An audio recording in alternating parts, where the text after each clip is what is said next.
Boa noite, bora falar, dessa derrota do Cruzeiro em Porto Alegre. Deixe seu like, se inscreva no canal e compartilhe o vídeo.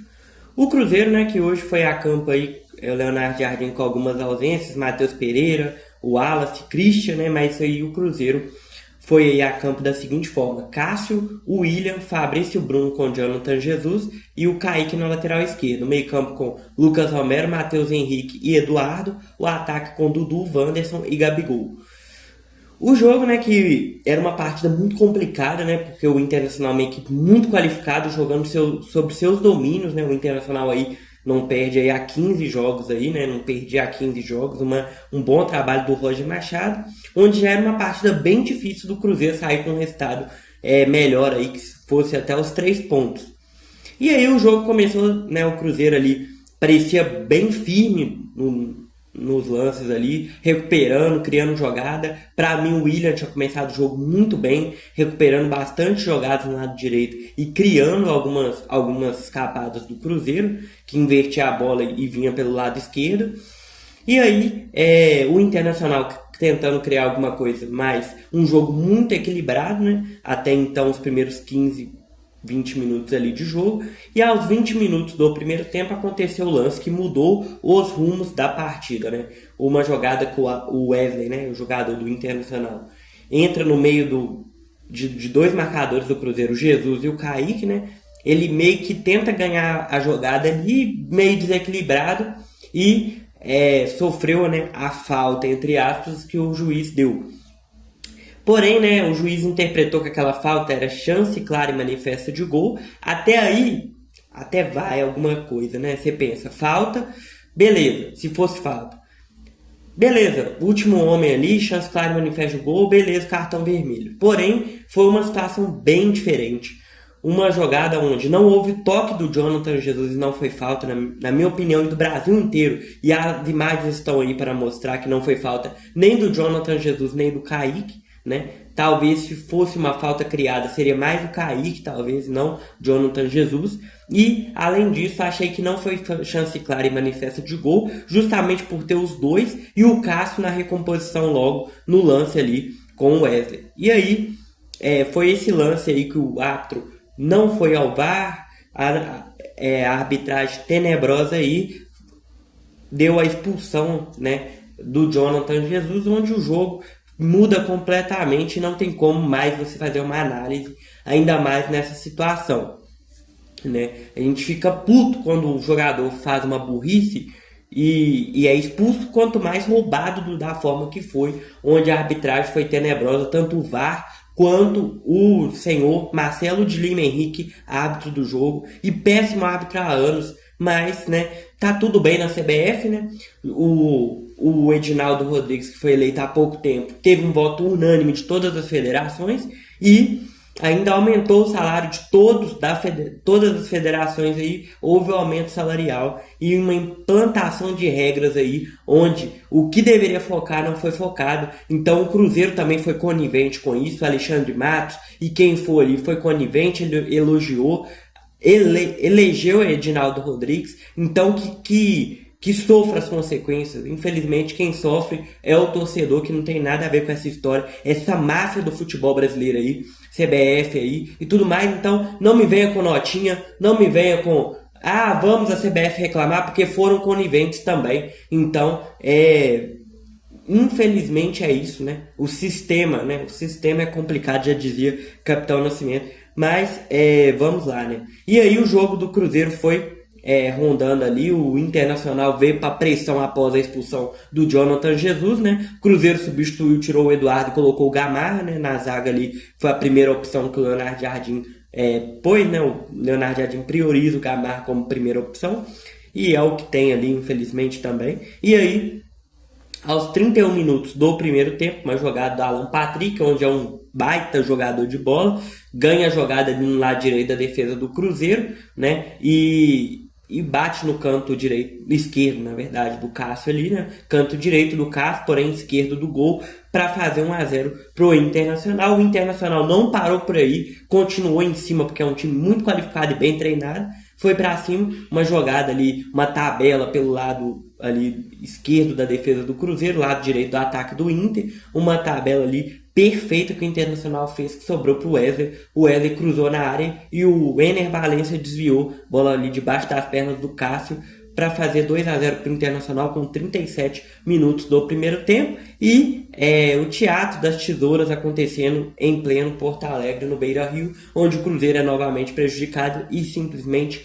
nada acontece. Vida que segue, próximo dia que continue, né? E na próxima rodada teremos outro erro de arbitragem contra outros clubes ou contra o próprio Cruzeiro, a favor às vezes do Cruzeiro, e por aí vai, continua a mesma situação. No intervalo, inclusive no final do primeiro tempo, o Cruzeiro deu uma melhorada ali após o segundo gol do Internacional. O Cruzeiro teve uma finalização do Gabigol que foi na bochecha da rede, por fora do gol. Teve uma finalização do Kaique, teve uma jogadaça do Wanderson, onde o Wanderson mete uma bola na trave, ia ser um golaço, né? E o Cruzeiro é tão fechado que a bola voltou fraca nas costas do goleiro. Se voltasse com um pouco mais de força, poderia ser até gol contra do goleiro do Internacional. E aí o segundo tempo, Leonardo Jardim no intervalo tira o Gabigol e coloca o Lautaro Dias, né, para tentar dar velocidade a esse contra-ataque, já que o Cruzeiro iria jogar nesse sistema no segundo tempo. E eu achei que o Lautaro entrou bem no jogo. O Cruzeiro teve uma melhora no segundo tempo, obviamente também condicionado ao o Internacional ter diminuído o ritmo, porque já estava ganhando de 2-0 com um jogador a mais. Mas achei que o Cruzeiro no segundo tempo até que estava ganhando muitas jogadas pelo lado esquerdo com o Kaique ali, né? E algumas jogadas onde Fabrício Bruno salvou o Cruzeiro, né? Alguns desarmes ali no início da área ali para puxar um contra-ataque, porém com um jogador a menos fica muito complicado fazer esse tipo de jogo. Fora que o Lautaro, ele corre muito, tem muita vontade, porém essa parte técnica falta um pouco, né, ao Lautaro Dias aí. O Dudu também tentou algumas jogadas pelo lado esquerdo também, porém a marcação do Internacional muito boa, né? O jogo do segundo tempo foi isso, mas o Internacional puxava contra-ataques porque o Cruzeiro estava todo disposto buscando um gol, e contra-ataques praticamente todos perigosíssimos aí. O Cássio também fez uma defesaça no contra-ataque do Inter. Há alguns ali que, igual eu falei, foi recuperado fantástico do Fabrício Bruno. E alguma jogada de desarme do Lucas Romero, desarme do Matheus Henrique ali para puxar um contra-ataque. Kaique, na minha opinião, então, vamos lá, esse segundo tempo eu vi coisas positivas assim. O Kaique muito bem na marcação, Fabrício Bruno nem se fala, né? Velocidade, explosão sensacional. Lucas Romero e Matheus Henrique recuperando bolas para o Cruzeiro puxando contra-ataques onde poderia gerar alguma jogada perigosa se o Cruzeiro tivesse num jogo de 11 contra 11, talvez. Alguns lances ali onde o Cruzeiro foi bem na marcação do Internacional, onde o Inter poderia ter feito mais gols do que fez, né? E o Cruzeiro evitou isso da forma que foi ali. E eu achei que até a disposição e a vontade do Cruzeiro para fazer um golzinho para tentar mudar o jogo teve. Porém, infelizmente, né, o Inter é muito bom defensivamente e o Cruzeiro falta algumas carências, muitas carências no elenco. Então, para mudar o jogo mesmo, o Cruzeiro teria que ter muito mais peças no banco, de qualidade.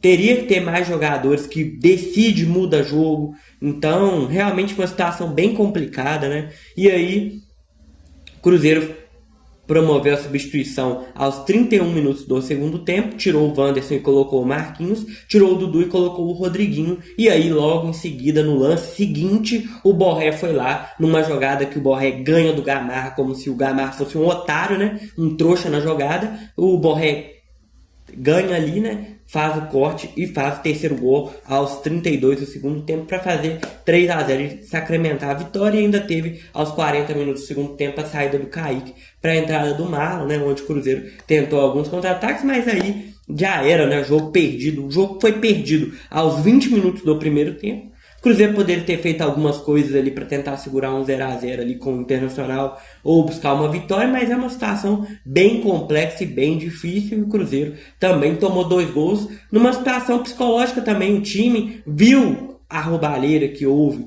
e até o time voltar para o jogo foi o tempo que o Internacional foi lá e matou a partida, né, com esses 2-0 aí, e depois, né, no segundo tempo, fazendo esse terceiro gol. Eu achei o segundo tempo do Cruzeiro coisas positivas, porém minha preocupação é o seguinte: o Cruzeiro no próximo jogo já não é nessa mesma gana que estava com 10 jogadores, né? Já entra com mais desligado.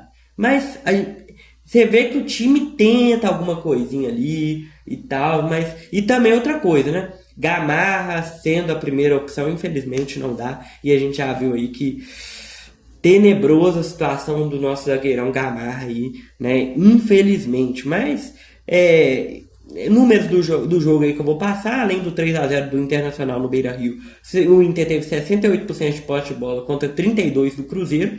O Inter teve 24 chutes contra finalizações, né, contra 6 do Cruzeiro, 11 no gol do Internacional e o Cruzeiro teve uma no gol, né, que provavelmente foi aquele chute do Wanderson que pegou na trave.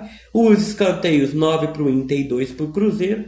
E é isso, né, o número do jogo aí entre Inter e Cruzeiro, essa roubalheira em Porto Alegre, condicionada de uma goleada, entre aspas, do Internacional. E o Cruzeiro na próxima rodada do Campeonato Brasileiro encara o São Paulo, jogo 5 da tarde no domingo que vem no Morumbi, né? Esse jogo toda hora muda de horário, uma hora vai para... Era 4, virou 5, depois 5:30, voltou para 5 e por aí vai. Mas é porque o São Paulo tem uma partida de Libertadores aí muito tarde na quinta-feira e ele só pode jogar a partir das 5 horas, senão esse jogo seria 4 horas no domingo, né? Pela terceira rodada do Campeonato Brasileiro. Teremos aí provavelmente o retorno de Matheus Pereira, já que o filho dele nasceu hoje, né? Toda a bênção aí, abençoar aí o filho de Matheus Pereira. E também, quarta-feira, né, 9:30, jogo sem torcida no Mineirão. Cruzeiro e Muxuquiruna pela segunda rodada da fase de grupos da Copa Sul-Americana, onde o Cruzeiro pode aí se recuperar da derrota que teve na terça-feira, né? Então, vamos que vamos aí, né? A temporada segue aí, é jogo atrás de jogo, e vamos tentar recuperar, mas hoje, infelizmente, esse tipo de coisa acontece, e eu espero mesmo aí que com o tempo essas coisas sejam resolvidas, mas infelizmente não há esperança nenhuma, já que o futebol sempre foi assim. Mas tá bom, pessoal, tá falado, e até a próxima.